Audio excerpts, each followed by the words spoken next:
Is আকবালা ইবনু আবি মুআইদ, উকবা ইবনে আবি মুআইদ পাপিষ্ঠটা আসছে, আসার পর কি করছে দেখেন, নবীজির গলার মধ্যে চাদর পেঁচাইছে, চাদর ফাঁসি দিয়ে নবীরে মারবে, হত্যা করবে, চাদর পেঁচাইছে, ফাঁস লাগাবে গলার মধ্যে, দুই পাশ দিকে টান দিবে, খনাকা বিহি খানকান শাদীদান লাওয়া সাওবাহু ফি উনুকিহি, নবীর গলার মধ্যে কাপড়টা চাদরটা এইভাবে পেঁচায়া খনাকাহু বিহি খানকা, দুই পাশ থেকে ফাঁস লাগানোর মতো টান দিছে। রাসূল সাল্লাল্লাহু আলাইহি সাল্লামের প্রচন্ড কষ্ট হচ্ছিল।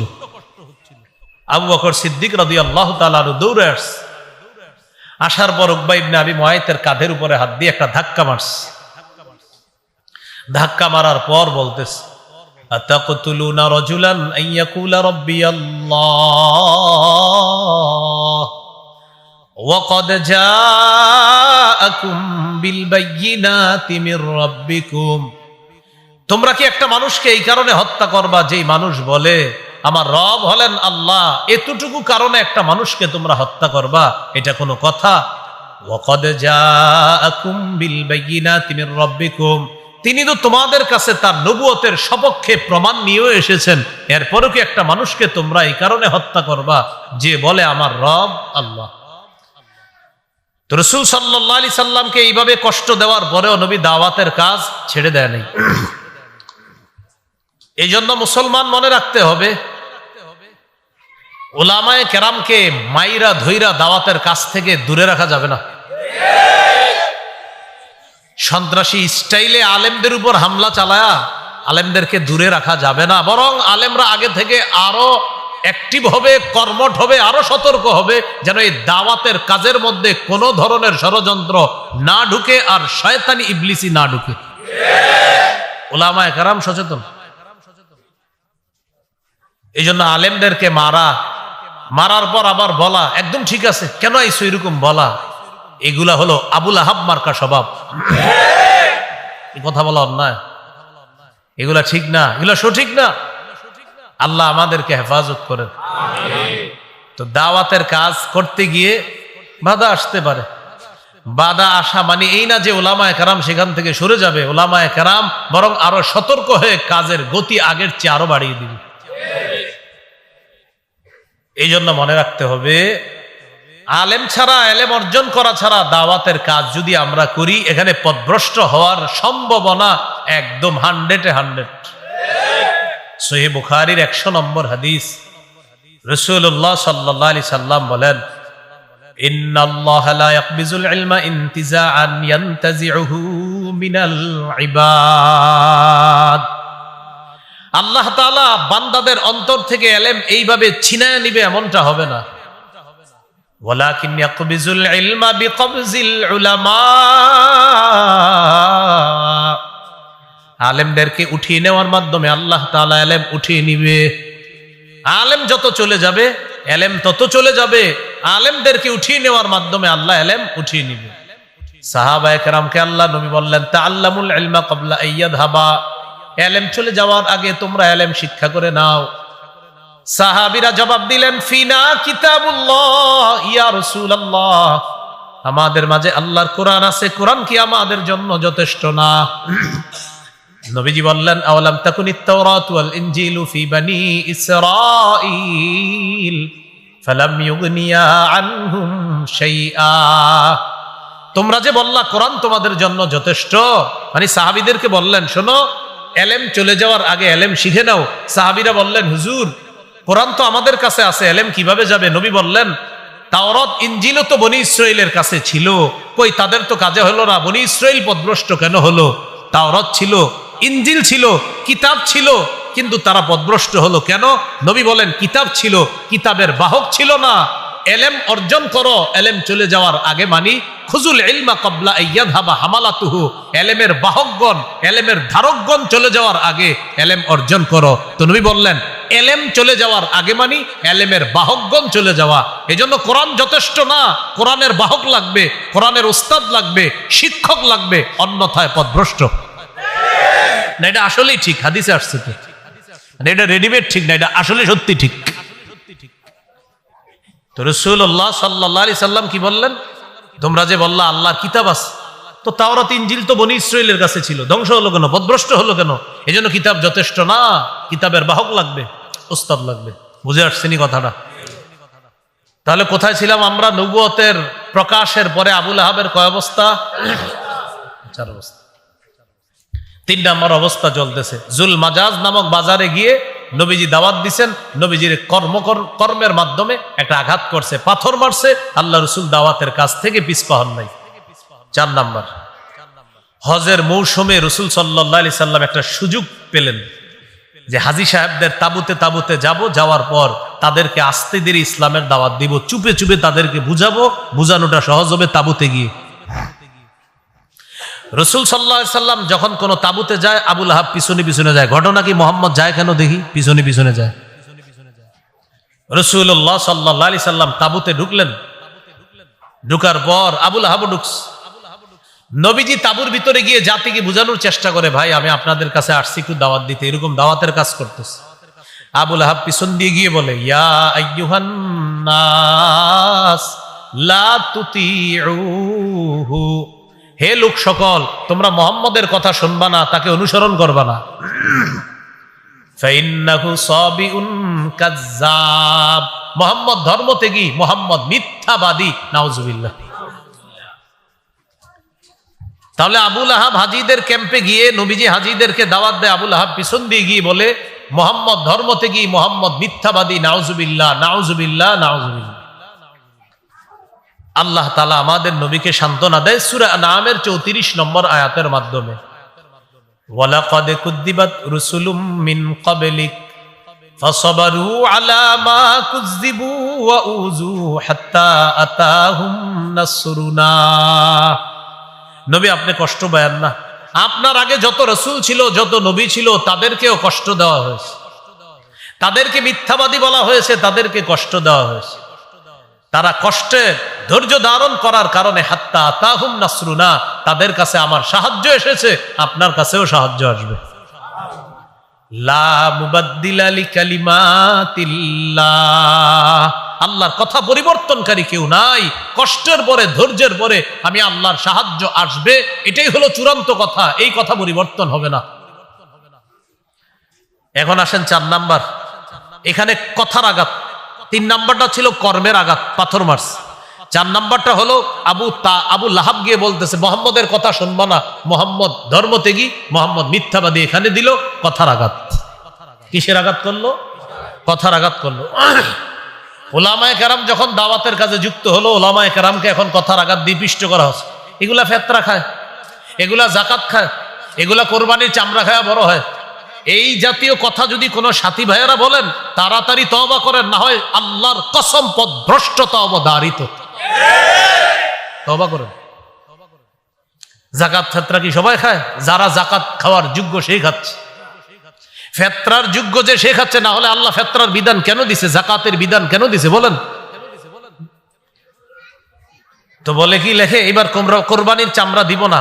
যে বছর বলবেন কোরবানির চামড়া দিবেন না, ওই বছর ইনশাল্লাহ মাদ্রাসার কালেকশন আরো বেশি হবে। আমাদের দেশের একজন দেশের দায়িত্বশীল স্বরাষ্ট্রমন্ত্রী একবার বলেছিল, এবছর মাদ্রাসায় চামড়া আপনারা দিবেন না, ওই বছর চামড়ার রেকর্ড হয়েছে মাদ্রাসায়। এই জন্য দিনের কাজের বিরোধিতা করবেন, আল্লাহ তাআলা কাজের গতি আরো বাড়ায় দিবে। দিনের কাজের বিরোধিতা করেন না। উলামায়ে কেরাম আপনাদের শত্রু না, মাথা রাখতে হবে। তো কথার আঘাতে পিষ্ট করে। কিসের আঘাতে? এই যে আমি বয়ান করছি না, আমার বয়ানেও লেখবে অনেকে, এই ও জাকাতখোর, ফেতরাখোর, এরকম লেখবে, আমারও লেখবে। অথচ আমার জিন্দিগি তো আমি না ফেতরা না জাকাত, কোনোটাই আমি নেই, কিন্তু আমারও এটা লেখবে। এর মানে এরকম না, মানে জাকাতের যোগ্য যারা, ওই ছাত্ররা জাকাত খাবে। এতিমাস অসহায় আছে, তো তারা তো জাকাত খাবে। এই হলো আপনার হালাত। আল্লাহ আমাদেরকে বুঝার তৌফিক দান করেন। তো কি বললাম, আবু লাহাবের নবুয়ত প্রকাশ যখন পাইল নবীজির, তখন আবু লাহাবের কয় অবস্থা? 1 নম্বর, রাসূল সাল্লাল্লাহু আলাইহি সাল্লামের মেয়ে 2টাকে তালাক দেওয়া হলো। কোন মেয়ে? রুকাইয়া, উম্মে কুলসুম। ও এখানে মনে রাখবেন, এই রুকাইয়া আর উম্মে কুলসুমকে পরবর্তীতে আল্লাহ রসুল হযরত উসমান গনি রাদিয়াল্লাহু তাআলা আনহুর সাথে বিয়ে দিয়েছেন। প্রথমে 1 কন্যা বিয়ে দেওয়ার পর তিনি মারা গেলেন, আরেক কন্যাকেও হযরত উসমানের কাছে বিয়ে দিয়ে দিলেন। এই হলো সেই 2 কন্যা। 2 নাম্বার, নবীজিকে আফতার বলেছিল, লেস কাটা, নির্বংশ। আল্লাহ বলে দিলেন না, তুমি নির্বংশ, আমার নবী নির্বংশ না, আমার নবীর নাম কাম সারা পৃথিবীতে এমন ভাবে ছড়ায়া যাবে। এখনো আমরা বলি যে ভাই আগামী অমুক তারিখে বাংলাদেশে আওলাদে রাসূল আসতেছে সাল্লাল্লাহু আলাইহি ওয়াসাল্লাম। 3 নাম্বার, জুল মাজাজ নামক বাজারে গিয়ে নবীকে কর্মের কষ্ট দিয়েছে, মিথ্যাবাদী ইত্যাদি বলে পাথর মেরে নবীকে রক্তাক্ত করেছে। 4 নাম্বার, কথার আঘাত দিছে, নবীরে বলছে মিথ্যাবাদী। তাহলে কর্ম আর কথার আঘাত সহ্য করার পরেও নবীজি দাওয়াতের কাজ ছেড়ে দিয়েছে না আরো করেছেন? فجعل الرجل إذا لم يستطيع أن يخرج أرسل رسولا لينظر ما هو। যে ব্যক্তি আসতে পারে না সে ব্যক্তি অন্য কাউকে পাঠিয়ে দিয়েছে দেখার জন্য, দেখো তো কি হয়েছে, মোহাম্মদ কেন ডাকে, একটু দেখো তো, দেখার জন্য পাঠায় দিছে। তো সবাই যখন একত্রিত হওয়ার পর পাহাড়ের উপর থেকে রাসূলুল্লাহ সাল্লাল্লাহু আলাইহি সাল্লাম সকলের উদ্দেশ্যে বললেন, আরাআইতাকুম লাউ আখবারতুকুম আন্না খাইলান বিল ওয়াদি তুরিদু আন তুগিরা আলাইকুম আকুনতুম মুসাদ্দিকিয়া। আমি যদি তোমাদেরকে বলি এই পাহাড়ের পিছনে একদল শত্রু সেনা অপেক্ষা করছে যারা তোমাদের উপর অতর্কিত হামলা চালাবে, তোমরা কি আমার কথা বিশ্বাস করবা? ক্বালু নাআম মা জাররাবনা আলাইকা ইল্লা সিদকা। সবাই এক বাক্যে জবাব দিল, অবশ্যই বিশ্বাস করব, কারণ তুমি সত্য ছাড়া কখনো মিথ্যা বলো না, তুমি যা বলো সব সত্য, আজকে যা বলবা এগুলাও সত্য।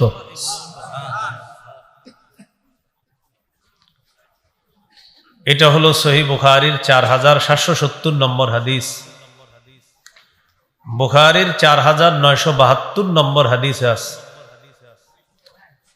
عن عبد الله بن عباس رضي الله تعالى عنهما أن النبي صلى الله عليه وسلم خرج إلى البطحاء فصعد إلى الجبل।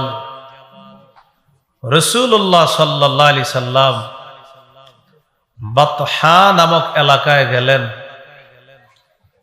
সেখানে যাওয়ার পর তিনি পাহাড়ের উপর উঠলেন। উঠার পর জাতির উদ্দেশ্যে তিনি বললেন, আরাআইতুম ইন হাদ্দাসতুকুম আন্নাল আদুওয়া মুসাব্বিহুকুম আও মুমাসসিকুম। আমি যদি তোমাদেরকে বলি একদল শত্রু তোমাদের উপর সন্ধ্যায় অথবা সকালবেলা আক্রমণ করবে, আকুনতুম তুসাদ্দিকুনি, তোমরা কি আমার কথা বিশ্বাস করবা? তারা সবাই জবাব দিল, হ্যাঁ আমরা তোমার কথা বিশ্বাস করব, অবশ্যই বিশ্বাস করব। এই কথা বলার পর নবী বললেন, ফাইন্নী নাযীরুল লাকুম বাইনা ইয়াদাই আযাবিন শাদীদ। আমি তোমাদেরকে যন্ত্রণাদায়ক কঠিন আযাবের ভয় দেখাই। আল্লাহকে যদি আল্লাহ না মানো, আমি তোমাদেরকে সে আযাবের ভয় দেখাই, কঠিন আযাব, যে আযাব আল্লাহ তোমাদেরকে দিবেন, এই আযাবের ভয় তোমাদেরকে দেখাইতেছি। তোমরা আল্লাহকে আল্লাহ মানো। আবু লাহাব নবীজিকে জবাব দিয়ে বলল, তাব্বান লাকা সাইরাল ইয়াউম আলিহাদা জামাআতানা। মুহাম্মদ, তুমি কি আমাদেরকে এই কারণে ডেকেছো, একত্রিত করেছো? তোমার সারাটা দিন ধ্বংস হোক। নাউজুবিল্লাহ। কি বলল? তোমার সারাটা দিন ধ্বংস হোক। বদদুয়া করলো নবীজি সাল্লাল্লাহু আলাইহি সাল্লামের জন্য। আল্লাহ তাআলা আয়াত নাজিল করলেন, তাব্বাত ইয়াদা আবি লাহাবি ওয়া তাব। আমার নবী ধ্বংস হবে না, আবু লাহাবের 2 হাত ধ্বংস হোক, আবু লাহাবও ধ্বংস হোক। আবু লাহাব বদদুয়া করেছিল তাব্বান শব্দ দিয়ে, আল্লাহ জবাবও দিলেন তাব্বান শব্দ দিয়ে। তোর ভাষায় আমি আল্লাহ জবাব দিয়ে দিলাম, আমার নবী ধ্বংস হবে না, তুই ধ্বংস হবে। তো নবীজি নিকট আত্মীয়দেরকে ভয় দেখানো শুরু করলেন। সহিহ বুখারীর বর্ণনা, 2753 নম্বর হাদিস। قال رسول الله صلى الله عليه وسلم يا معشر قريش اشتروا أنفسكم হে কুরাইশ সম্প্রদায়, তোমরা নিজেদেরকে আগুন থেকে বাঁচাও। ফাইন্নী লা উগনি আনকুম মিনাল্লাহি শাইআ, আল্লাহর আযাবের মোকাবেলায় আমি নবী তোমাদের কোনো উপকার করতে পারবো না। ইয়া বানি আব্দি মানাফ লা উগনি আনকুম মিনাল্লাহি শাইআ, ও বনু আব্দি মানাফ, তোমরা নিজেদেরকে বাঁচাও, আমি কিন্তু তোমাদেরকে আল্লাহর আযাবের মোকাবেলায় কোনো উপকার করতে পারবো না। ইয়া আব্বাস ইবনে আব্দুল মুত্তালিব, ও আব্বাস আমার চাচা, লা উগনি আনকা মিনাল্লাহি শাইআ, আমি আপনাকে আল্লাহর আযাবের মোকাবেলায় কোনো উপকার করতে পারবো না। ইয়া সফিয়াতা আম্মাত রাসূলিল্লাহি সাল্লাল্লাহু আলাইহি ওয়াসাল্লাম, ও নবীর ফুফু সফিয়া, লা উগনি আনকি মিনাল্লাহি শাইআ, আমি কিন্তু আপনাকে আল্লাহর আযাবের মোকাবেলায় কোনো উপকার করতে পারবো না।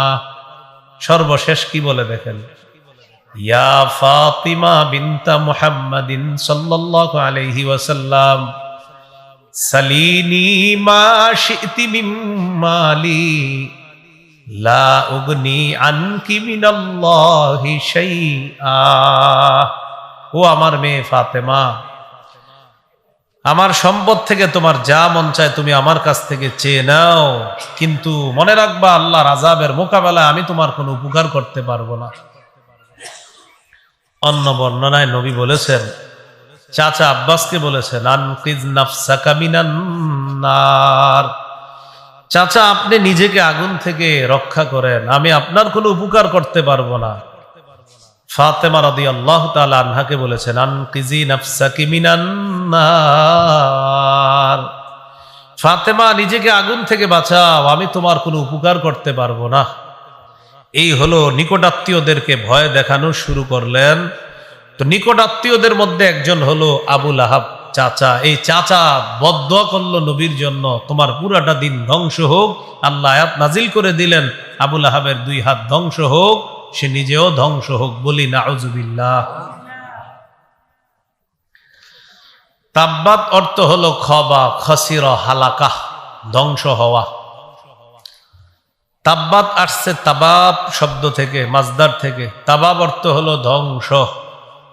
আল্লাহ তাআলা পবিত্র কোরআনে বলেছেন, ওয়ামা কাইদু ফিরআউনা ইল্লা ফি তাবাব, ফেরাউনের চক্রান্ত নস্যাৎ, ধ্বংস, ফেরাউনের চক্রান্ত ব্যর্থ। তো তাবাব অর্থ হলো ধ্বংস, ব্যর্থ হওয়া। তাব্বাত অর্থ হলো আবু লাহাবের 2 হাত ধ্বংস। ইয়াদা এটা দ্বিবচন, এটার একবচন হলো ইয়াদুন। ইয়াদুন মানে 1 হাত, ইয়াদা মানে 2 হাত। ইয়াদা আবি লাহাব মানে আবু লাহাবের 2 হাত। আবু লাহাবের ব্যাপারে এবার আমরা একটু শুনি, খুব মন দেন। নবীজির দাদার নাম আব্দুল মুত্তালিব। আব্দুল মুত্তালিবের 10 জন পুত্র সন্তানের একজন হলো আবু লাহাব। আবু লাহাবের আসল নাম হলো আব্দুল উজ্জা, উজ্জা দেবীর গোলাম। নাউজুবিল্লাহ। আবু লাহাবের আসল নামটা আল্লাহ কোরআনে কেন বলেন নাই? কারণ আবু লাহাবের আসল নাম আব্দুল উজ্জা, এটার মধ্যে শিরিকের গন্ধ আছে, এটা তাওহীদের সাথে সাংঘর্ষিক, তাই আল্লাহ ওই শিরিক যুক্ত নামটা কোরআনের বলেন নাই। আল্লাহ আবু লাহাবকে লাহাব কেন বলা হয়? আবু লাহাবের চেহারাটা গৌর বর্ণের হওয়ার কারণে তাফসীর ইবনে কাসীরের মধ্যে আসছে, সুম্মিয়া আবু লাহাবিন আবা লাহাবিন লিইশরাকি ওয়াজহিহি, তার চেহারাটা ছিল গৌর বর্ণের, উজ্জ্বল, লেলিহান অগ্নিশিখার মতো তার চেহারাটা, এই জন্য তাকে বলা হয় অগ্নিস্ফুলিঙ্গওয়ালা আবু লাহাব। মানে আবু লাহাব মানে অগ্নিস্ফুলিঙ্গওয়ালা, দেখতে চেহারাটা খুব সুন্দর ছিল। এই হলো আপনার আবু লাহাব। নবীদের চাচাদেরকে আমরা 3 ভাগে ভাগ করব। কয় ভাগ? 1 নাম্বার, নবীজির কথা বিশ্বাস করছে, নবীজির সাথে জিহাদে শরীক হয়েছে, ঈমান নিয়ে মৃত্যুবরণ করেছে, এই হলো 1 প্রকার চাচা। দ্বিতীয় প্রকার চাচা হলো নবীজিকে আদর যত্ন করেছে কিন্তু ঈমান আনে নাই, ঈমান নিয়ে মরে নাই। তৃতীয় প্রকার চাচা হলো নবীর নবুয়ত প্রকাশের পর থেকে মরণ পর্যন্ত নবীর শত্রুতা করেছে, এই হলো নবীদের চাচা 3 ধরনের। তাহলে নবীর চাচা কয় ধরনের? 1 নম্বর, বিশ্বাস আনছে, নবীর সাথে জিহাদের ময়দানে শরীক হয়েছে, ঈমান নিয়ে মৃত্যুবরণ করেছে, যেমন নবীর চাচা আব্বাস এবং হামজা রাদিয়াল্লাহু তাআলা আনহুমা।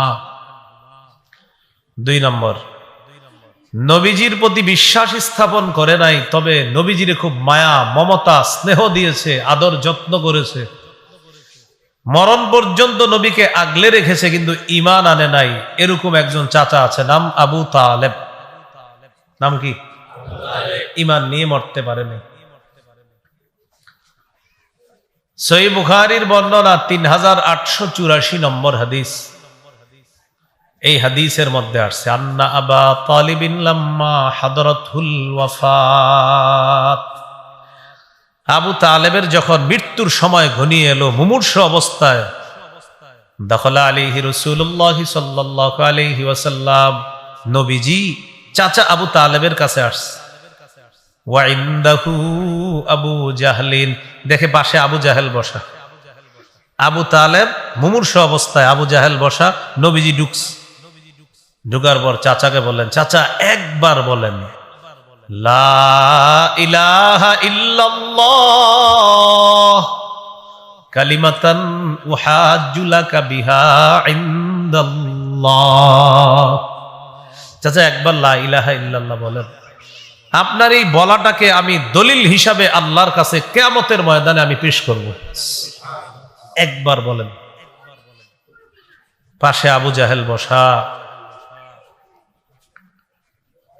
আবু তালেব ভাতিজার দিকেও তাকায়, তাদের দিকে তাকায়, হঠাৎ বলতেছে, মুহাম্মদ, তোমার দিন সঠিক সত্য, মৃত্যুর পর তোমার দিনের উপর মরতে পারলে এটা কাজে আসবে, এটাও সত্য, কিন্তু মানুষ আমাকে ছি ছি করবে, মানুষ বলবে বাপ দাদার ধর্ম ছেড়ে দিছে, ভাতিজার ধর্ম গ্রহণ করছে, মানুষ আমাকে লজ্জা দিবে মরার পর, এটা আমি সইতে পারবো না, এটা আমি সহ্য করতে পারবো না। তারিখের কিতাবে আছে, আবু তালেব বলল, ইখতারতুন নার আলাল আর, ভাতিজা আমি আগুন গ্রহণ করলাম, কিন্তু সম্মান বিসর্জন দিতে পারবো না, আমি আগুন গ্রহণ করে নিলাম, সম্মান বিসর্জন দিতে পারবো না। মারা গেছে চাচা আবু তালেব। নবীজি খুব কষ্ট পাইলেন। নবী বলতে লাগলেন, লা আস্তাগফিরান্না লাকা মা লাম উনহা আন, আমি আপনার জন্য ক্ষমা প্রার্থনা করতেই থাকবো যতক্ষণ আল্লাহ আমাকে নিষেধ না করবে।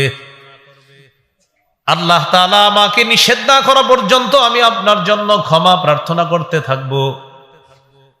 নবীজি চাচার জন্য ক্ষমা প্রার্থনা করতে লাগলেন। কেন?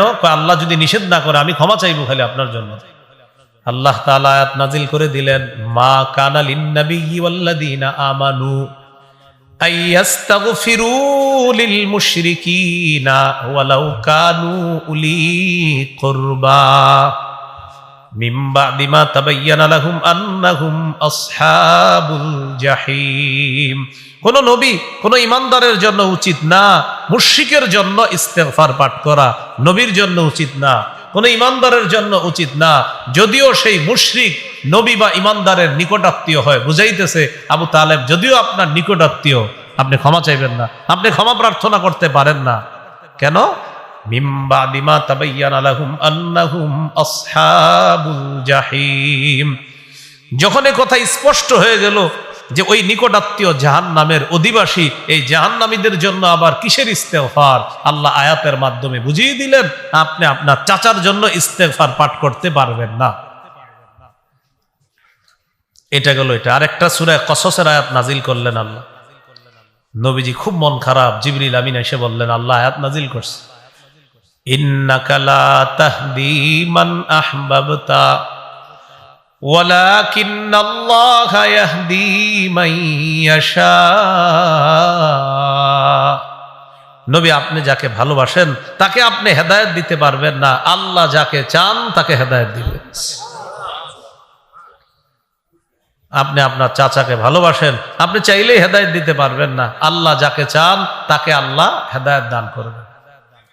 তাহলে এখান থেকে কি বুঝলাম? হেদায়েত কার হাতে? আমাদের কাজ হলো হেদায়েতের দাওয়াত দেওয়া। হেদায়েত দিবে না এটা হলো আল্লাহ তাআলা জানেন, কিন্তু কাজ হলো দাওয়াত দেওয়া। মনে আসেনি নবীর চাচারা কয় ভাগ?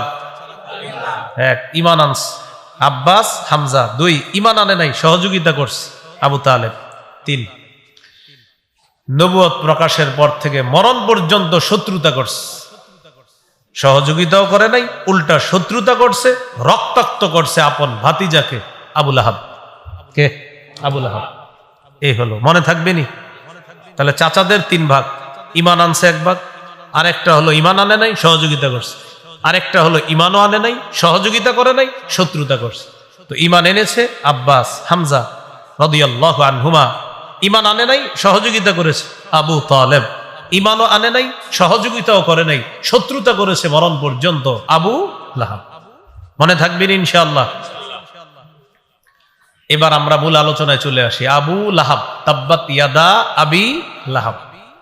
তাহলে ইয়াদা মানে 2 হাত গেল, এবার আবু লাহাব। আবু লাহাবের অবস্থাটা আমরা 2 ভাগে ভাগ করব। শুনতেছেন তো মন দিয়ে? নবুয়ত প্রকাশ পাওয়ার আগের অবস্থা আর নবুয়ত প্রকাশের পরের অবস্থা। নবুয়ত প্রকাশের আগের অবস্থা আর একটা হলো পরের অবস্থা।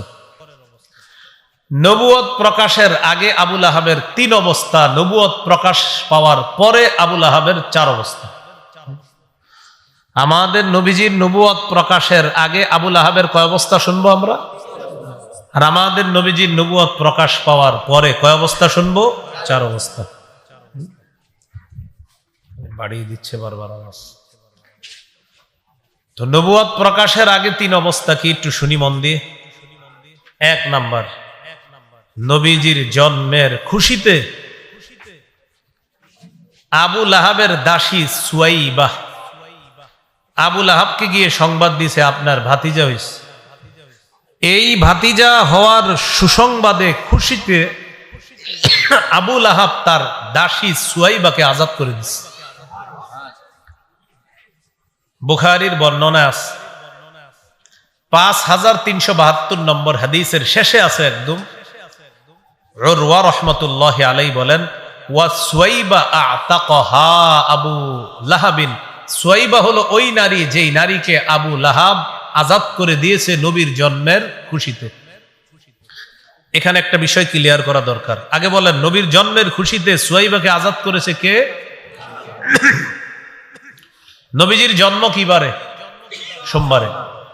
বেদাতীরা বলে কি যে আবু লাহাব নবীর জন্মে খুশি হয়ে সুয়াইবাকে আজাদ করার কারণে সোমবার দিন আবু লাহাব আজাব কমায়া দেওয়া হয়। সোমবার দিন আবু লাহাবের আজাব কি করে দেওয়া হয়?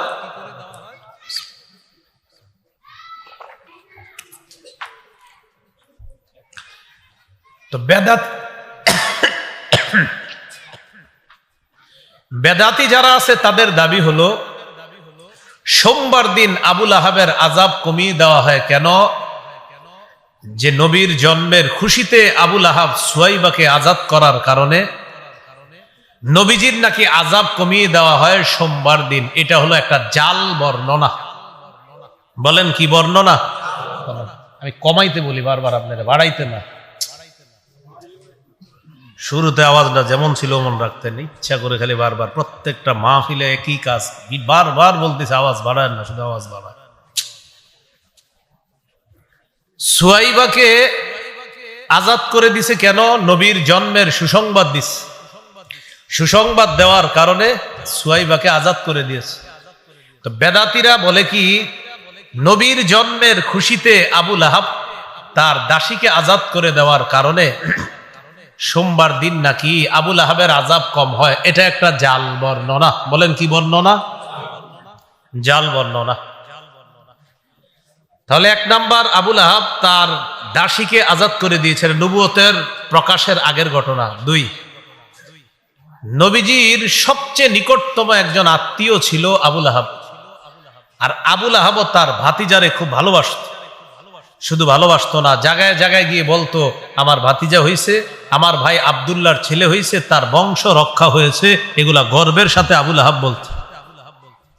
3 নাম্বার, আবুল আহাবের দুইজন পুত্র সন্তান ছিল, একজনের নাম উতবা আর একজনের নাম উতাইবা। এই উতবা এবং উতাইবার সাথে নবীর দুই কন্যা রুকাইয়া এবং উম্মে কুলসুমকে আল্লাহ রসুল বিয়ে দিস। এতটা ভালো সম্পর্ক ছিল নবীজির সাথে আবুল আহাবের।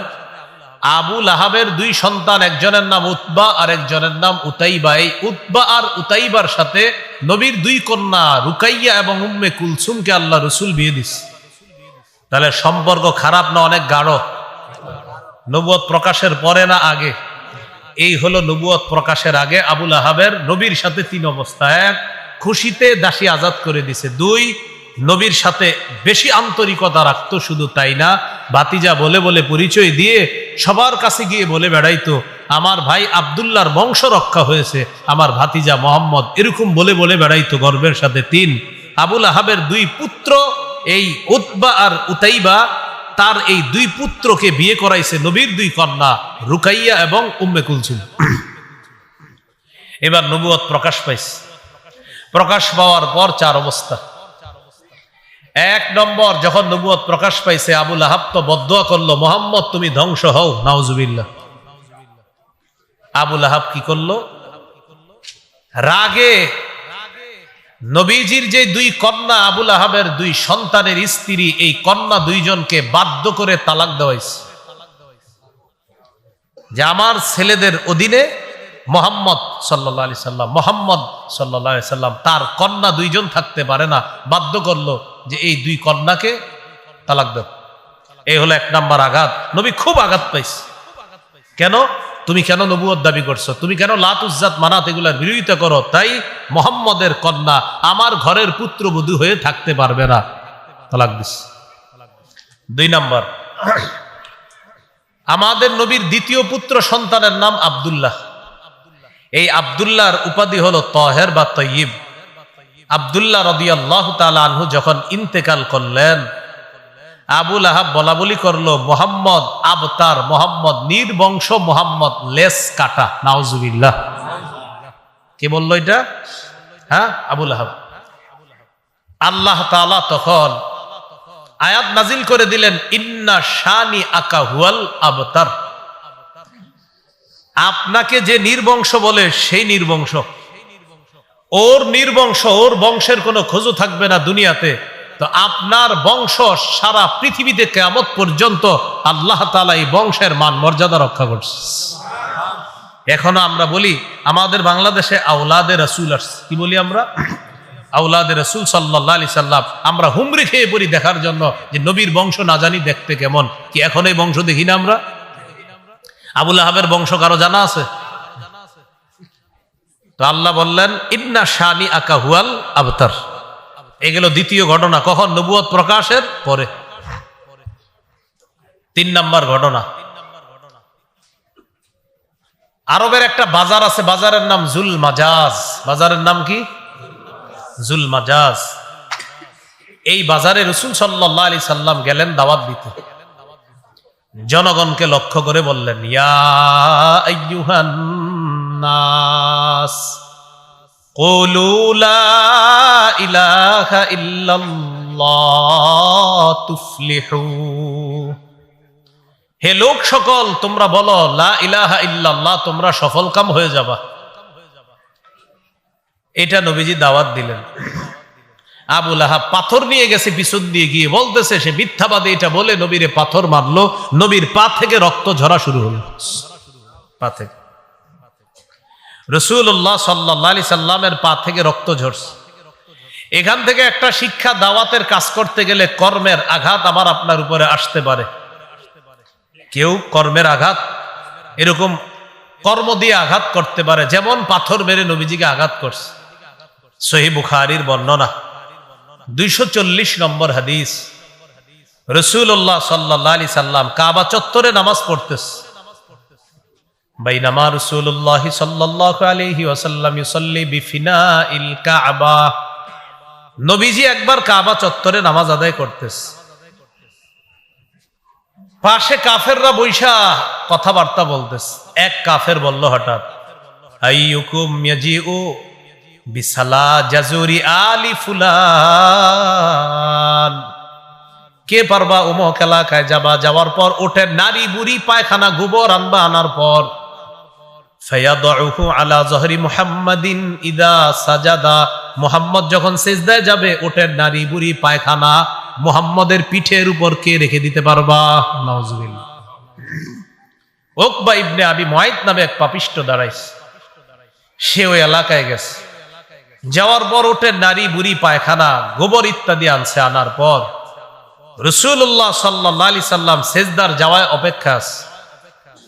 নবীজি যেই মাত্র সিজদায় গেছে, ওই উকবা ইবনে আবি মুআইত পাপিষ্ঠটা ওঠের নারী বুড়ি পায়খানা গোবর আল্লাহ রাসূলের পিঠে আর এই কাঁধের উপরে রেখে দিছে।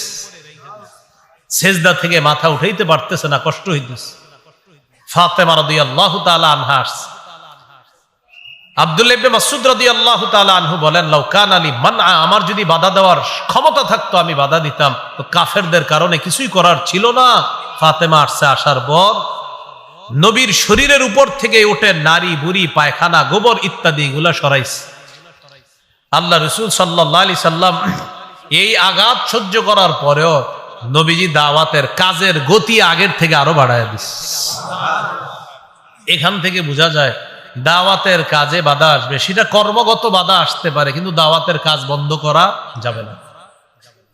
সহিহ বুখারীর বর্ণনা 4815 নম্বর হাদিস।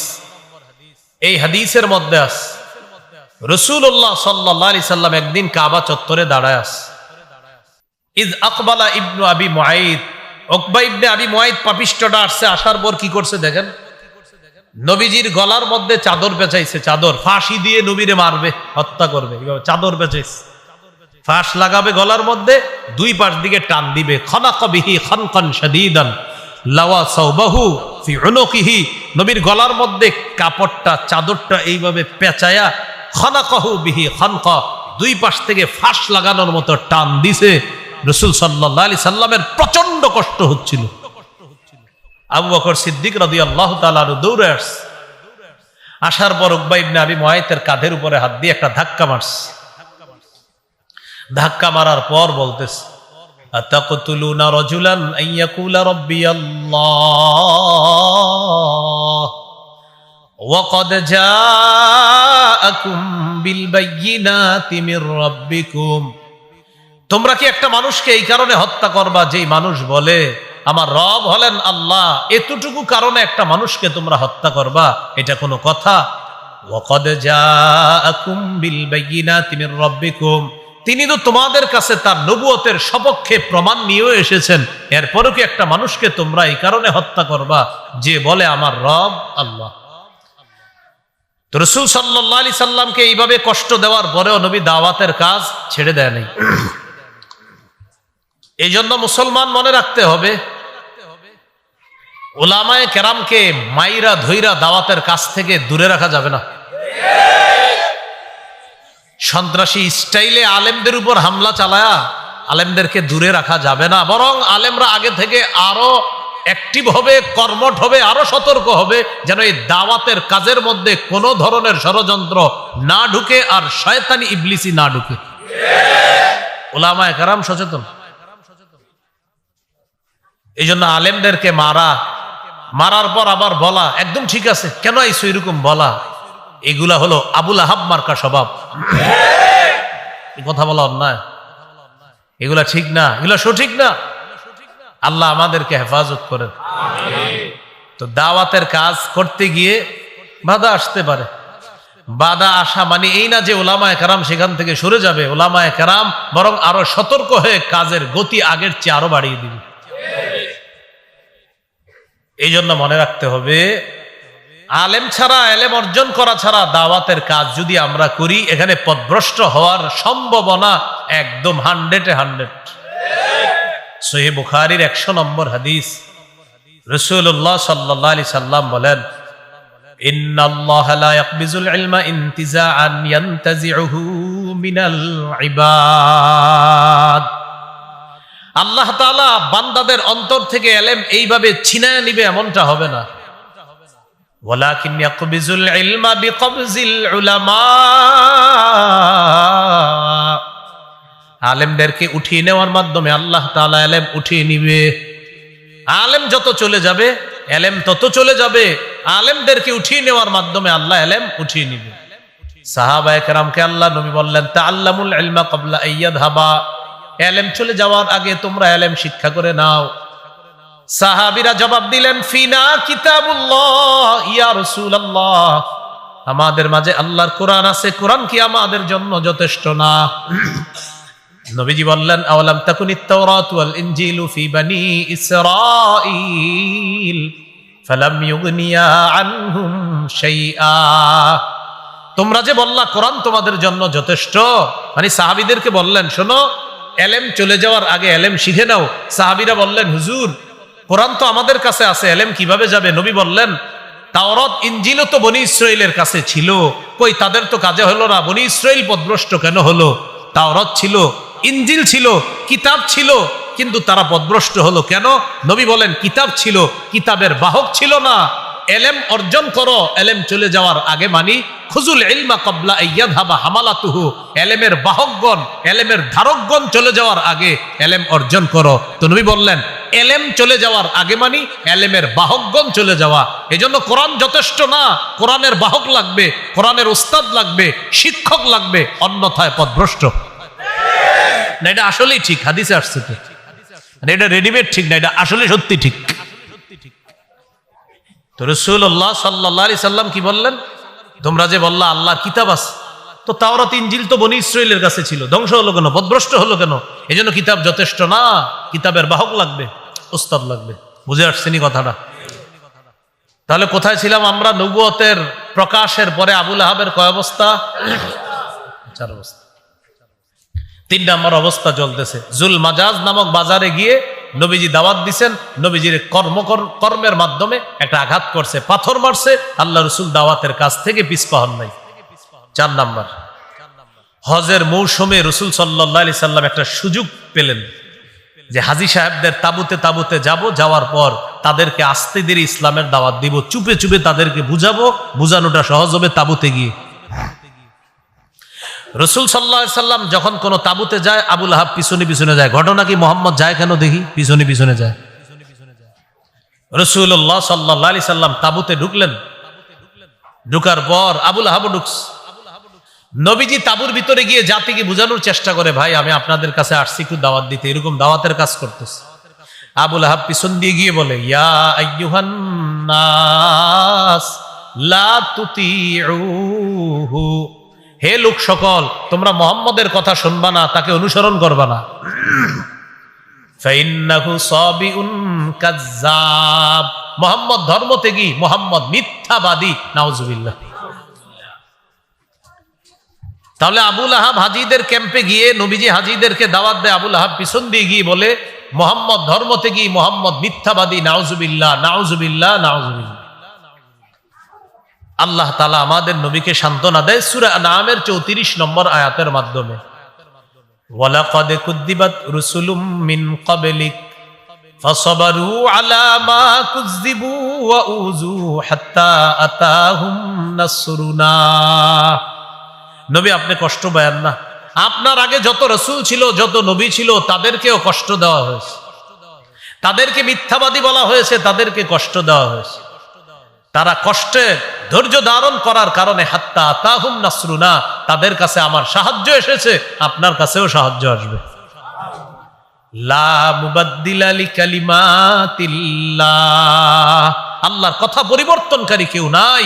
কষ্টের পরে, ধৈর্যের পরে আমি আল্লাহর সাহায্য আসবে, এটাই হলো চূড়ান্ত কথা, এই কথা পরিবর্তন হবে না। এখন আসেন 4 নাম্বার, এখানে কথার আঘাত। 3 নাম্বারটা ছিল কর্মের আঘাত, পাথর মারছে। 4 নাম্বারটা হলো আবু লাহাব গিয়ে বলতেছে, মুহাম্মদের কথা শুনবা না, মুহাম্মদ ধর্মত্যাগী, মুহাম্মদ মিথ্যাবাদী। এখানে দিল কথার আঘাত।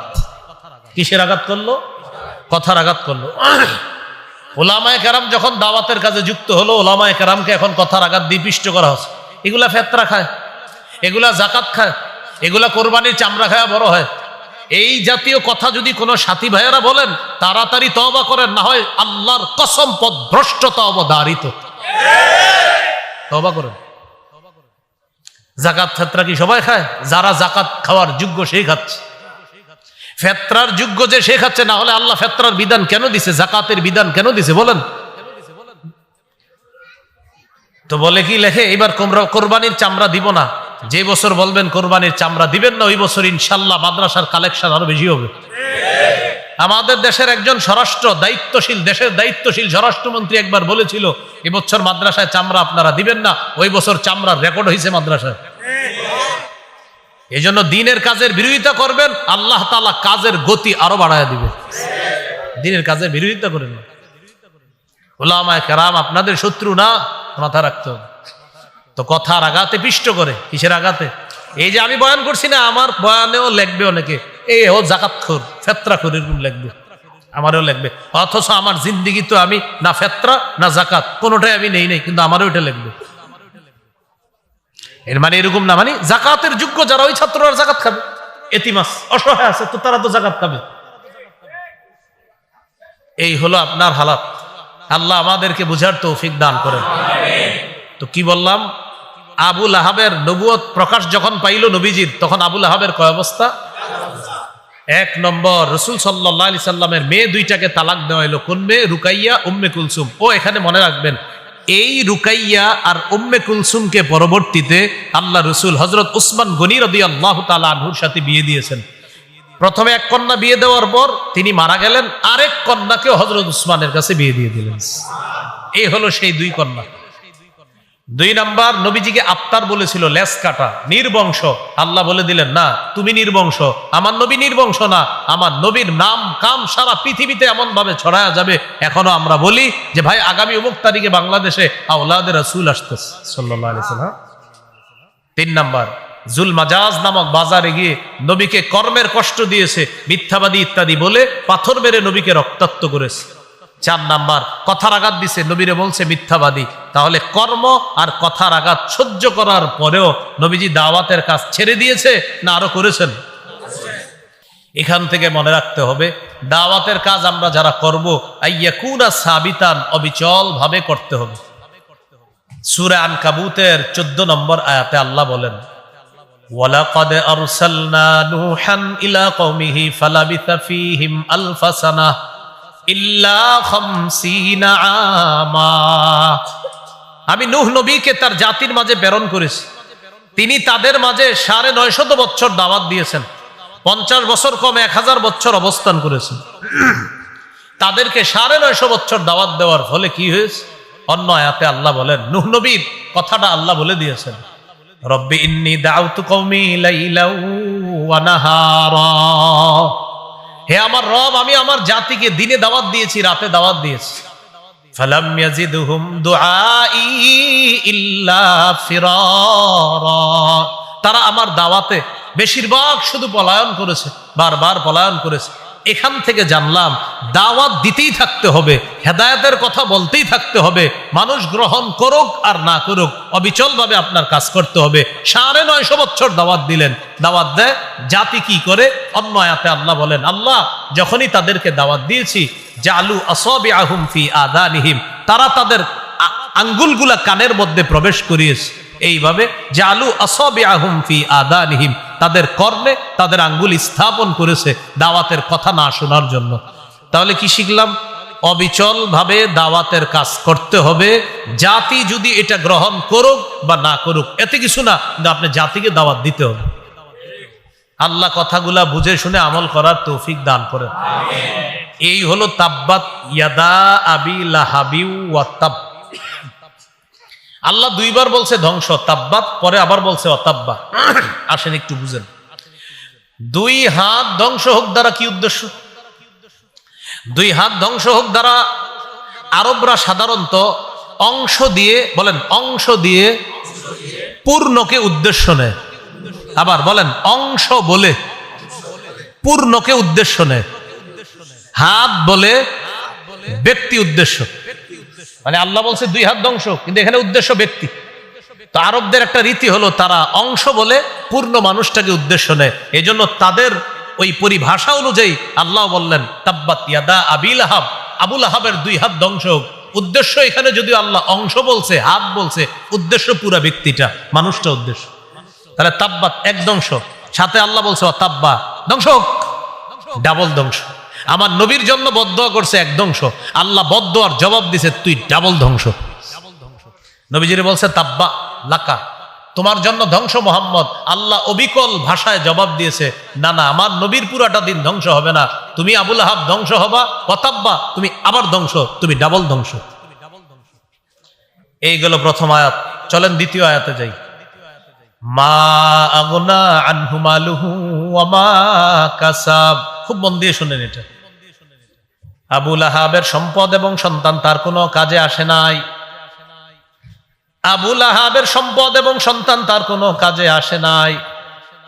আবুল আহাবের প্রচুর সম্পদ ছিল, প্রচুর সন্তান ছিল, তার অহংকার ছিল আমার সম্পদের অভাব নাই, আবার আমার পুত্র সন্তান আছে। ওই জামানায় পুত্র সন্তান হওয়া মানে অহংকার করা।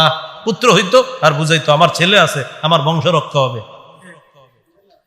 তিরমিজির বর্ণনা 1999 নম্বর হাদিস। قال رسول الله صلى الله عليه وسلم لا يدخل الجنة من كان في قلبه مثقال ذرة من كبر। নবীজি বলেন যার অন্তরে সামান্য পরিমাণ অহংকার আছে সে জান্নাতে প্রবেশ করবে না। তো আবুল আহাবের অহংকার, আমার সম্পদ আছে, আমার সন্তান আছে। আল্লাহ বলেন মা আগনা আনহু মালুহু ওয়া মা কাসাব। আবুল আহাবের সম্পদ এবং সন্তান তার কোনো কাজে আসে নাই। অনুবাদটা আমার সাথে বলেন, আবুল আহাবের সম্পদ এবং সন্তান তার কোনো কাজে আসে নাই। অনুবাদ বুঝছেননি? এবার মূল কাহিনীটা শোনেন, কি কাজে আসে নাই সম্পদ আর সন্তান? ওলামা হযরত ছাড়া অন্যরা বলবেন বদর যুদ্ধে কাদের জয় হয়েছে? মুসলমানদের। কাদের পরাজয় হয়েছে? কাফেরদের। কাফেরদের শোচনীয় পরাজয়ের 7 দিন পর, বদর যুদ্ধে কাফেররা শোচনীয়ভাবে পরাজয় বরণ করার 7 দিন পর আবুল আহাবের গলার মধ্যে গুটি বসন্তের রোগ হয়। গুটি বসন্ত, বসন্ত রোগ হয়েছে। এই রোগে আবুল আহাব মারা গেছে। মারা যাওয়ার পর ওই যুগে আরবরা ছোঁয়াচে রোগকে খুব বিশ্বাস করত। তারা ভাবতো বসন্ত রোগ হয়েছে, ও মা সর্বনাশ, আমার গায়েও আসতে পারে, এরকম মনে করে পালায়া যাইতো।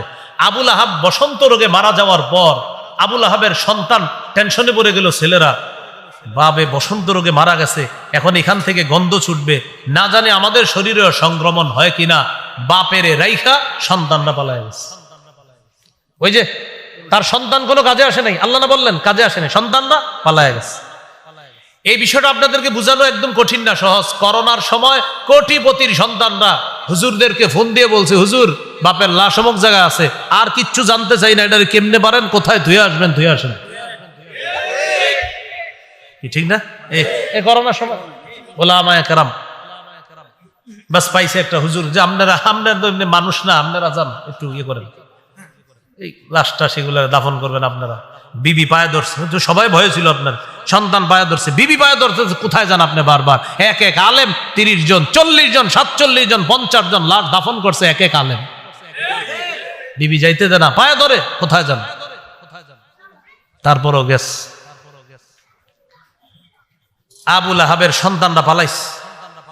বাপের বসন্ত রোগে মারা গেছে, তো টেনশন হলো এখান থেকে এখন ভাইরাস ছড়াবে, আমাদের শরীরে আসতে পারে। লাশ 3 দিন পয়রা রইছে। কয়দিন? পচে গলে অবস্থা এমন। তো তাদের আকীদা ছিল যে লাশ পচে যাওয়ার পরে আস্তে আস্তে ভাইরাসটা আর থাকে না, এটা তাদের একটা আকীদা। লাশ 3 দিন পচে গলে যখন আপনার পচা শুরু হইলো আর গন্ধ বের হওয়া শুরু হইলো, বিভিন্ন জন এটা সেটা বলা শুরু করলো। আবুল আহাবের ওই পালিয়ে যাওয়া 2 সন্তান ছেলে ফিরে আসছে আয়েশা আরেকজনের সহায়তায়, ওই যে হুজুরদের সহায়তায়, আপনারা অনেকে আরেকজনের সহায়তায় বাপের লাশটা মক্কার উঁচু ভূমিতে নিচে নেওয়ার পর গর্ত করছে। গর্ত করার পর লাঠি দিয়া ধাক্কাইতে ধাক্কাইতে লাশ গর্তের মধ্যে ফেলাইছে।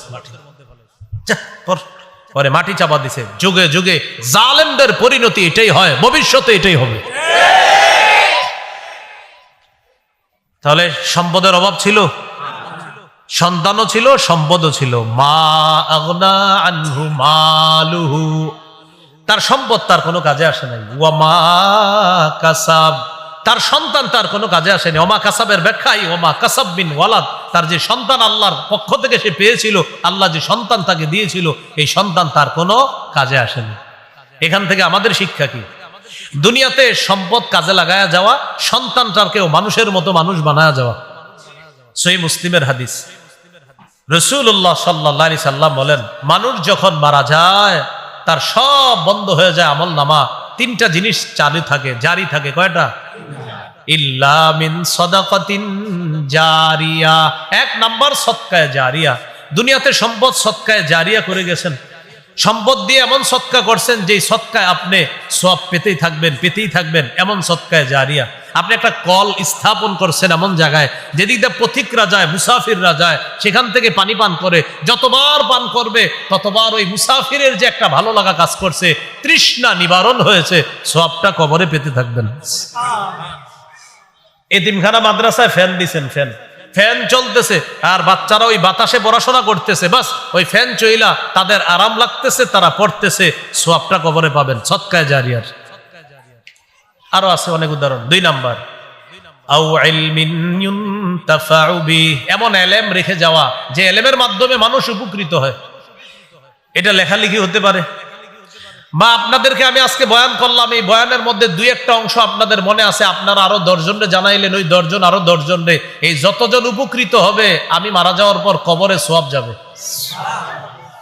3 নাম্বার, আও ওয়ালাদিন সালিহিন ইয়াদউ লাহ, এমন একজন নেককার সন্তান রেখে যাওয়া যে সন্তান তার বাবার জন্য মায়ের জন্য বলতে পারবে, রব্বির হামহুমা কামা রব্বায়ানি সগীরা, মা বাবার জন্য দোয়া করতে পারবে, এমন একজন নেককার সন্তান দুনিয়াতে রেখে যাওয়া। তো কি শিখলাম?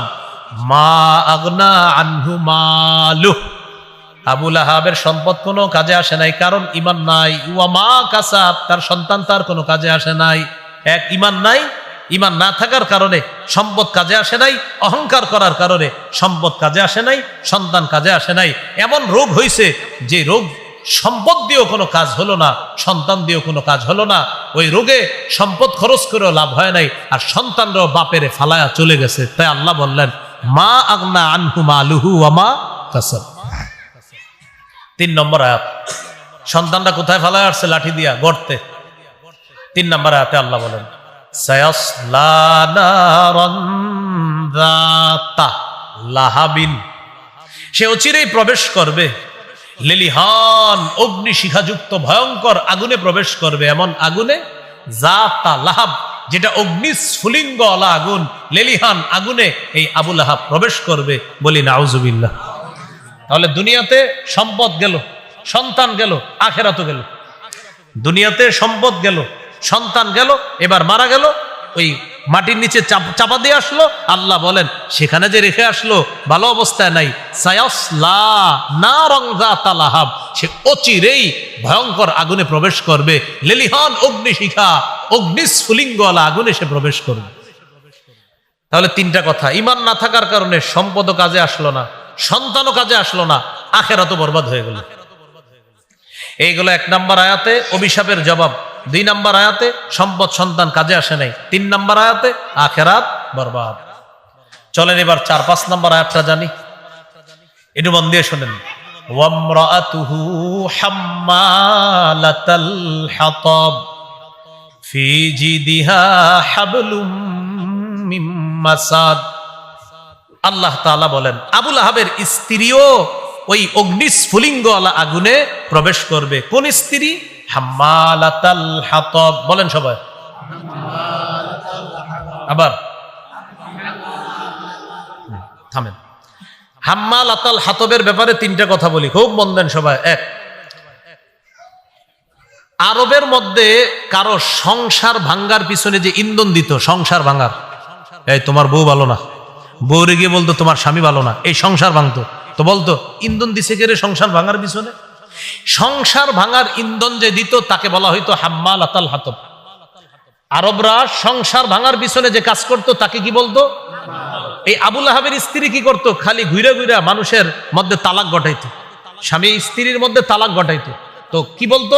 আচ্ছা, এই জামাই বউয়ের যে তালাক হইলো, ইন্ধনটা দিল কে? অমুক মহিলা। তো ইন্ধন যে যোগানদাতা, এই ইন্ধনকারিণীকে বলা হয় হাম্মালাতাল হাতব। তো এবার অনুবাদ দেখেন, হাম্মালাতাল হাতব, ইন্ধন বহনকারিণী। আবু লাহাবের স্ত্রী অগ্নিস্ফুলিঙ্গ আগুনে প্রবেশ করবে। আবার বলছি, ইন্ধন বহনকারিণী, যে ইন্ধন দিয়ে খালি মানুষের সংসার ভাঙে, এই ইন্ধন বহনকারিণী আবু লাহাবের স্ত্রী, সেও আগুনে প্রবেশ করবে। এ হলো 1 নম্বর ব্যাখ্যা। 2, সমাজে অশান্তি সৃষ্টি। 2 ইঁদুরে গুড় খাইছে, গুড় লাগছে, গুড়ের পরে আপনার 2 বিড়াল আইসা ঝগড়া করছে, 2 বিড়াল ঝগড়ার পরে ওই বিড়াল 2 কুকুর আইসা ঝগড়া করছে, 2 কুকুরের মালিক আসছে, মালিক আসার পরে 2 জন ঝগড়া করছে। এবার সব 2 পক্ষ বাঁশ নিয়ে নামছে। শুরু হলো কি, ইঁদুরের গুড় নিয়ে, শেষে কোথায় গেল, বাঁশ। তো ওই যুগে যখন আপনার কোন সমাজে ফেতনা লাগতো, যে আচ্ছা ফেতনাটা লাগাইছে কে, খুঁজে দেখো, পাওয়া গেছে আবু লাহাবের স্ত্রী। তো এখানে ইন্ধন দিছে কে এই সমাজে ফেতনার জন্য, কওমকে। তো ওই সমাজে ফেতনার ইন্ধন বহনকারিণীকেও বলা হয় হাম্মালাতাল হাতব। তাহলে 1 নাম্বার, সংসার ভাঙার ইন্ধনকারিণী বহনকারিণীকে বলা হয় হাম্মালাতাল হাতব। 2, সমাজে বিশৃঙ্খলা সৃষ্টির ইন্ধন বহনকারিণীকেও বলা হয় হাম্মালাতাল হাতব। 3 নাম্বার, আবু লাহাবের স্ত্রী ধনী মানুষ ছিল। ধনী হওয়া সত্ত্বেও সে কোনো সেবক সেবিকা রাখতো না। কেন? সেবক সেবিকা রাখলে তাদেরকে বেতন দিতে হবে। এজন্য বখিলতা করে, কৃপণতা করে সে নিজেই কি করতো, আপনার গলার মধ্যে পাকানো দড়ি লাগায়া ওই কাঠ বহন করে ওই দড়ি দিয়ে বেঁধে কাঠ সে নিজে নিজে নিয়ে আসতো। তো কাঠের আরবি হলো হাতব। বলেন, কাঠের আরবি, জ্বালানির আরবি হাতব, কাঠের আরবি। তাহলে হাম্মালাতাল হাতব মানে আবু লাহাবের ওই স্ত্রী যে কৃপণতা করে, হাম্মালাতাল হাতব, জ্বালানি বহনকারিণী, কাঠ বহনকারিণী, জ্বালানি বহনকারিণী। তাহলে 1 নাম্বার, সংসার ভাঙ্গার পিছনে ইন্ধন বহনকারিণী। 2 নাম্বার, সমাজে ফেতনা লাগানোর পিছনে ইন্ধন বহনকারিণী। 3 নাম্বার, কৃপণতা করে কাঠ নিজেই বহনকারিণী আবু লাহাবের স্ত্রী, সেও আগুনে প্রবেশ করবে।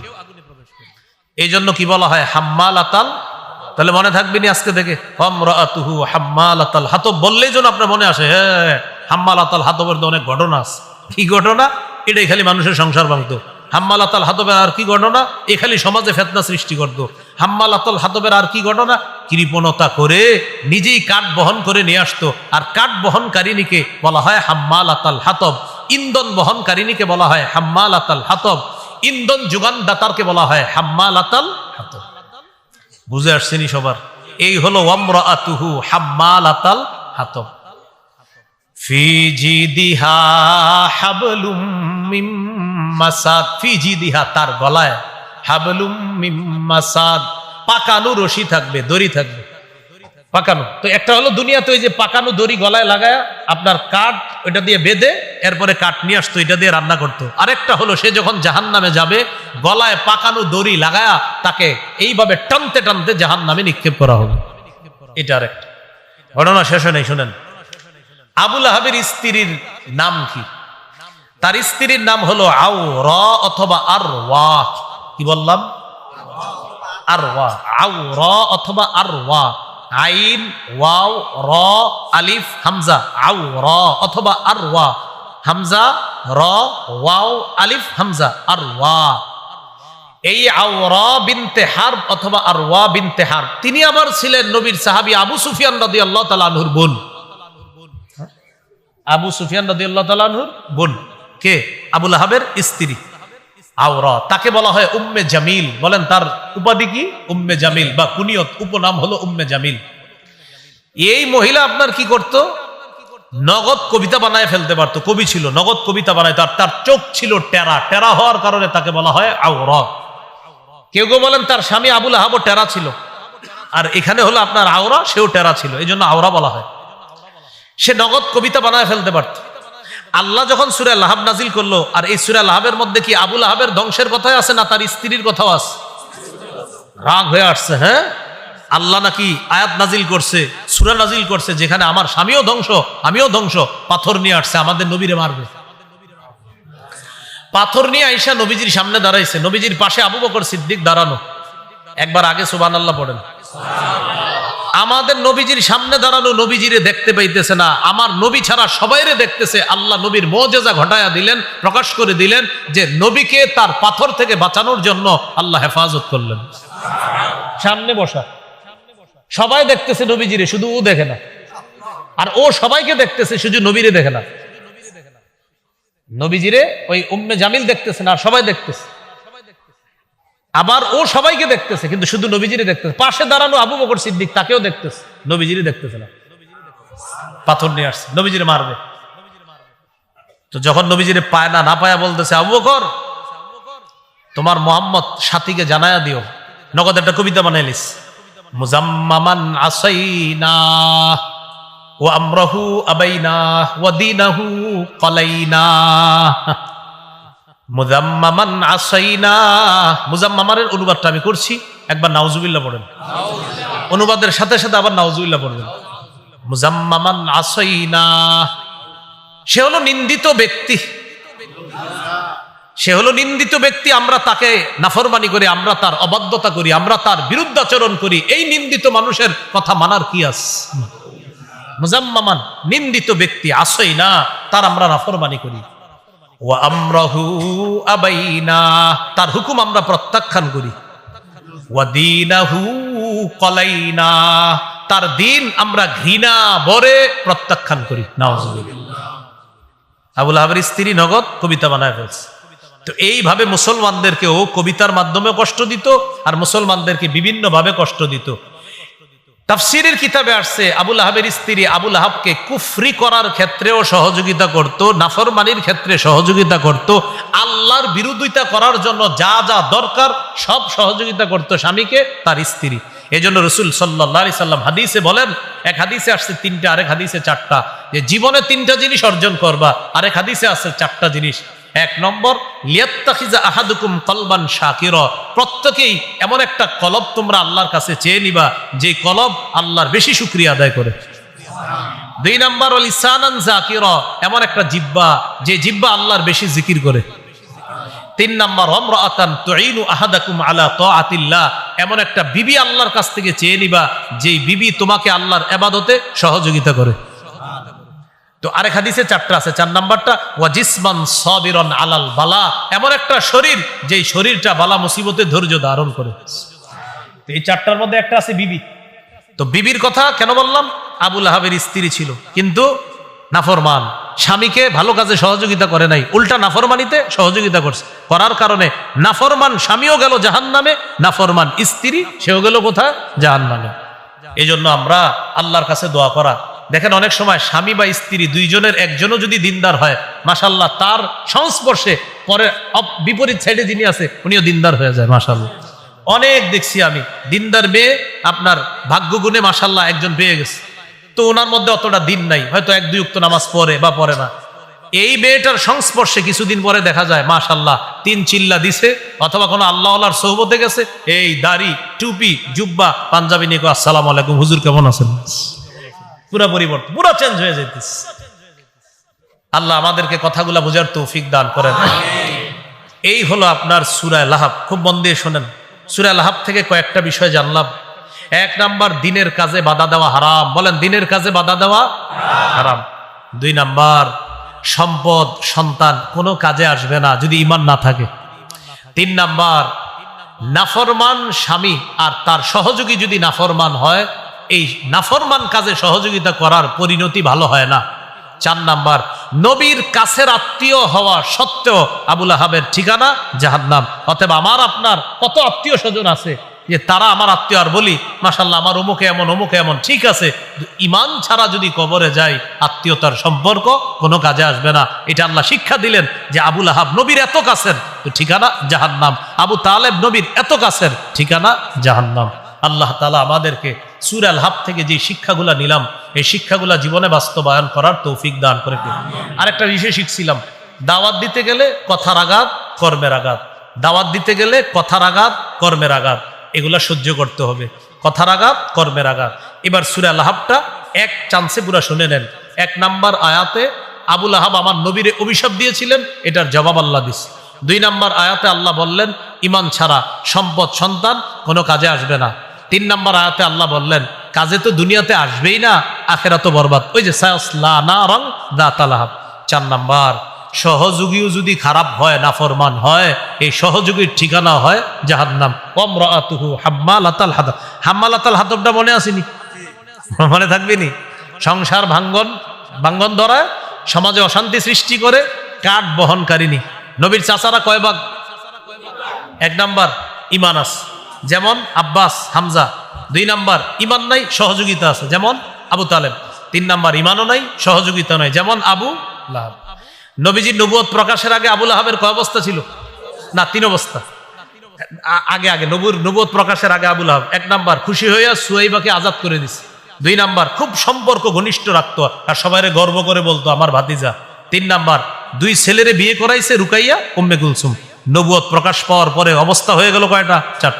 1 নাম্বার মেয়েদেরকে, নবীর মেয়ে 2 জনকে তালাক দেওয়াতে বাধ্য করলো। 2 নাম্বার নবীজিকে আফতার বলছে, নির্বংশ বলছে, আল্লাহ তাআলা জবাব দিয়েছিলেন। 3 নাম্বার জুল মাজাজ নামক বাজারে গিয়ে নবীজিকে কর্মের আঘাত করেছে। 4 নাম্বার হাজিদের ক্যাম্পে গিয়ে নবীকে কথার আঘাত করেছিল। আল্লাহ তাআলা আমাদের সকলকে এই সূরা থেকে যে বিষয়গুলো শিক্ষণীয় আছে, বিশেষ করে দাওয়াতের অংশগুলো যেন আমরা সুন্দরভাবে গ্রহণ করে প্রত্যেকে যেন আমরা দায়ীর কাজ করতে পারি, মানুষকে আল্লাহর পথে আহ্বান করতে পারি। আল্লাহ তাআলা তৌফিক দান করেন। সুবহানাল্লাহি ওয়া বিহামদিহি, সুবহানাকাল্লাহুম্মা ওয়া বিহামদিকা, আশহাদু আল্লা ইলাহা ইল্লা আনতা, আস্তাগফিরুকা ওয়া আতুবু ইলাইকা। আমিন ওয়া আখিরু দাওয়ানা আলহামদুলিল্লাহি রাব্বিল আলামিন। আলহামদুলিল্লাহি রাব্বিল আলামিন। ওয়াল আকিবাতু লিল মুত্তাকিন, ওয়াসসালাতু ওয়াসসালামু আলা সাইয়্যিদিল আমবিয়াল মুরসালিন ওয়া আলা আলিহি ওয়া আসহাবিহি আজমাইন। রব্বানা যালামনা আনফুসানা ওয়া ইল্লাম তাগফির লানা ওয়া তারহামনা লানাকুনান্না মিনাল খাসিরিন। রব্বিরহামহুমা কামা রাব্বায়ানি সগীরা, রব্বিরহামহুমা কামা রাব্বায়ানি সগীরা। মাহবুদ মেহেরবান মাওলা, আদাবর 17 জামে মসজিদ কমিটি এলাকাবাসীর আয়োজনকে আপনি কবুল করে নেন। আল্লাহ এই মাহফিলকে আপনি কবুল করে নেন। আল্লাহ আমার আগে অত্যন্ত গুরুত্বপূর্ণ আলোচনা করেছেন। আল্লাহ 5টি গুরুত্বপূর্ণ বিষয়ে কথা বলেছে। আল্লাহ ঈমান, ইবাদত, মুআমালাত, মুআশারাত, আখলাক, আল্লাহ অত্যন্ত গুরুত্বপূর্ণ আলোচনা। আমাদের পুরা দিন এই 5টা বিষয়ের মধ্যে আছে মাওলা। আল্লাহ হযরত নিঃসন্দেহে লম্বা সময় তাদেরকে কথাগুলা বুঝিয়েছে। আল্লাহ মেহেরবানি করে হযরতের এই মণি মুক্তা ঝরা কথাগুলোর সাথে সর্বশেষ আল্লাহ আমি ছোট মানুষ, ভুল ভাল কথার সাথে কিছু ভালো কথা বলার চেষ্টা করছি। আল্লাহ আমার ভুলগুলো আপনি ক্ষমা করে দিয়ে ওই ভালো মানুষদের ভালো কথাগুলোর সাথে আমার কথাগুলো আপনি কবুল করে নেন। আল্লাহ আমাদেরকে আপনি মাফ করে দেন। আল্লাহ দাওয়াত ও তাবলীগের সাথী ভাইদেরকে আল্লাহ উলামায়ে কেরামের তত্ত্বাবধানে এক বানায়া দেন। আল্লাহ সকলকে এক বানায়া দেন। আল্লাহ আগে কত ভালো লাগতো মাওলা, আল্লাহ তাদেরকে নিয়ে আমরা কত গর্ব করতাম। আল্লাহ চলন্ত একটা মাদ্রাসা ছিল দাওয়াত ও তাবলীগ। আল্লাহ মেহেরবানি করে আলেমদের কথাগুলা যেন আমরা বুঝতে পারি, তৌফিক দান করেন। আল্লাহ সকলকে উলামায়ে কেরামের নেতৃত্বে ঐক্যবদ্ধ হওয়ার তৌফিক দান করেন। আল্লাহ আমাদের দোয়াগুলো আপনি কবুল করেন। সূরা লাহাব থেকে কয়েকটা বিষয় শিখেছি। আল্লাহ সম্পদ সন্তান কোনো কাজে আসবে না যদি ঈমান না থাকে। আল্লাহ আমরা যেন আমাদের সন্তান সম্পদগুলা কাজে লাগাইতে পারি, তৌফিক দান করেন। আল্লাহ ভালো কাজ যারা করে তাদেরকে অভিশাপ দেওয়া যাবে না। আরেকটা বিষয় শিখছি, আল্লাহ আমরা যেন প্রত্যেক ভালো কাজের সহযোগী হতে পারি, তৌফিক দান করেন।